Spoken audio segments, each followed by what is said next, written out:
संघर्ष करो, हम तुम्हारे साथ हैं। हम तुम्हारे साथ हैं। मातरम मातरम वंदे मातरम, मातरम मातरम वंदे मातरम, मातरम मातरम वंदे मातरम। हम तुम्हारे साथ हैं। रामदेव तुम संघर्ष करो, हम तुम्हारे साथ हैं। अन्ना तुम संघर्ष करो। हम तुम्हारे साथ हैं। भारत माता की, भारत माता की, मातरम मातरम। अन्ना तुम संघर्ष करो, हम तुम्हारे साथ हैं। अन्ना तुम संघर्ष करो, हम तुम्हारे साथ हैं। हम तुम्हारे साथ हैं। अन्ना तुम संघर्ष करो, हटाओ। आज देश सारा जान रहा है। कल हम सब जब टीवी के सामने देख रहे थे, कभी हमने ऐसा सोचा नहीं होगा इस लोकशाही देश में अगर भ्रष्टाचार के खिलाफ एक बड़ी लड़ाई लड़ने के लिए देश खड़ा हुआ है। अन्ना हजारे जी जैसा देशभक्त इंसान आज लोकपाल बिल के बारे में केंद्र सरकार से जो अनुरोध कर रहे हैं, इस देश से अगर भ्रष्टाचार मिटाना है तो बड़ा ठोस कदम लेने वाला कोई बिल आना चाहिए। लोकपाल बिल के अंदर देश के केंद्र की सरकार का प्रमुख व्यक्ति भी अगर भ्रष्टाचार करता है तो इसके बारे में लोकपाल के बिल के जरिए उनकी तलाश की जाए।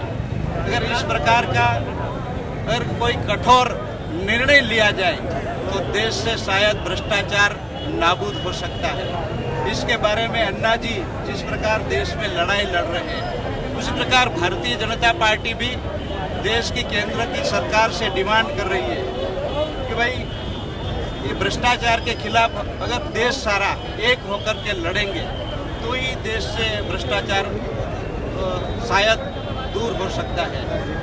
तो अन्ना जी अगर देश के सामने ये बात रखते हैं, केंद्र की कांग्रेस की सरकार के सामने ये आवाज उठाते हैं, तो बिल के अंदर केंद्र की कांग्रेस की सरकार ने जो जो खामियां रखी है, जिससे अन्ना जी और सारा देश को दुख हुआ है, जो पूरा संतोष नहीं हुआ है, तो अन्ना जी ने अपनी बात देश के लिए अगर रखने के लिए अनशन का ये गांधी की राह जो बताई है हमने, गांधी जी ने उस प्रकार अनशन पर बैठने के लिए जो उन्होंने प्रयास किया, तो उनको कुचल डालने के लिए कल कांग्रेस और केंद्र की सरकार ने जो दुस्साहस किया है, ये दुर्भाग्यपूर्ण बात है, लोकशाही के लिए दुर्भाग्यपूर्ण बात है। हम समझते हैं, हम भारतीय जनता पार्टी गुजरात प्रदेश समझते हैं कि ये गलत कार्य कांग्रेस की सरकार ने केंद्र में किया है। हम इसके विरोध में और अन्ना जी के समर्थन में आज सारा गुजरात में सभी तहसील केंद्र पर भारतीय जनता पार्टी आज इस प्रकार का कार्यक्रम। आप लोकपाल की मांग करें, लेकिन गुजरात में उसके बारे में आपका क्या कहना है? देखिए, गुजरात के लोकप्रिय मुख्यमंत्री जी ने गुजरात में लोकपाल की नियुक्ति के लिए कई बार बैठकें बुलाई हैं, लेकिन यहाँ की ओपोजिशन पार्टी ने कभी समर्थन नहीं किया है, कभी बैठक में उपस्थित नहीं किया। लोकपाल जैसे प्रमुख व्यक्ति की नियुक्ति के लिए कोई सरकार अकेले निर्णय नहीं ले सकती।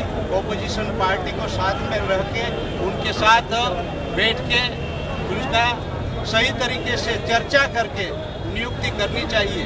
लेकिन इसके बारे में अगर आप मुख्यमंत्री के कार्यालय के सूत्रों का संपर्क करेंगे तो आपको पता चलेगा कि गुजरात में पिछले 6-7 साल में कई बार लोकपाल की नियुक्ति के लिए माननीय मुख्यमंत्री जी ने बैठकें बुलाई है, लेकिन कभी भी ओपोजिशन पार्टी ने समर्थन नहीं किया है।